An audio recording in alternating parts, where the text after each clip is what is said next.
And earnings just out from Home Depot. Big Dow component, big retailer that we've been waiting to hear from. Get this, the home improvement retailer earning $4.09 a share for the first quarter. Wow. That's compared to the consensus estimate of just $3.68. Revenue also looks like a big beat, too. Revenue coming in at $38.9 billion, with analysts looking for just $36.7 billion. Check this out right now. That stock is already up by about 1.8%.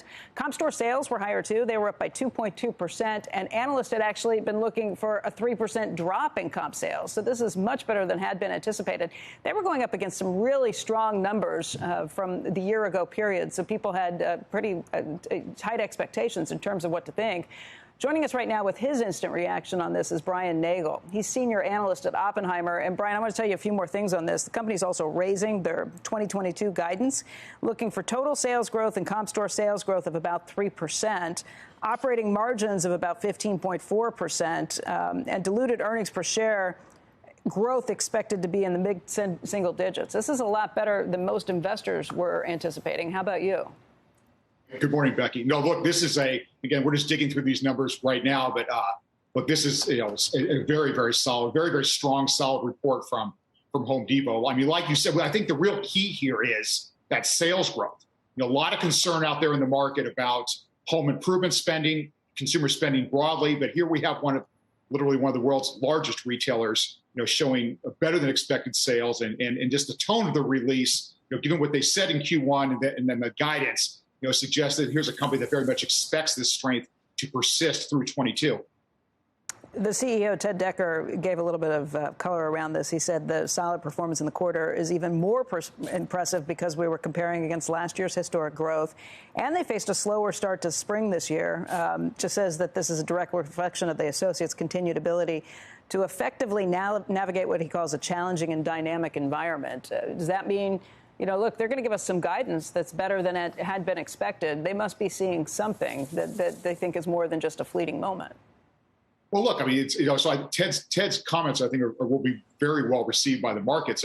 As I've been talking to our clients, in anticipation of this Home Depot report, a lot of the market was, so to say, bracing for a potentially softer print.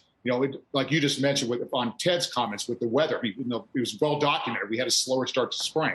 And then, like I said, I noticed a minute ago, any type of pressures related to housing. But look, we're just not seeing it. And I think, it's a great testament to Home Depot. But I think it also shows this underlying strength in this broader home improvement category. Right now, Home Depot shares are up by 3.8%. I don't know if you can see the tick by tick. I'd like to take a look at Lowe's shares, too, guys, if you can call that up from the back, because obviously, this is helping them out, too, up by about 2.7%. Is this a case where, based on these comments, you think that this will be helpful for Lowe's as well, that this is just a sign of the strength of the consumer? Definitely. I mean, look, Lowe's, and as I say in your show quite a bit, I mean, Lowe's today is a much better run company than Lowe's was, say, a few years ago. New CEO, Marvin Ellison.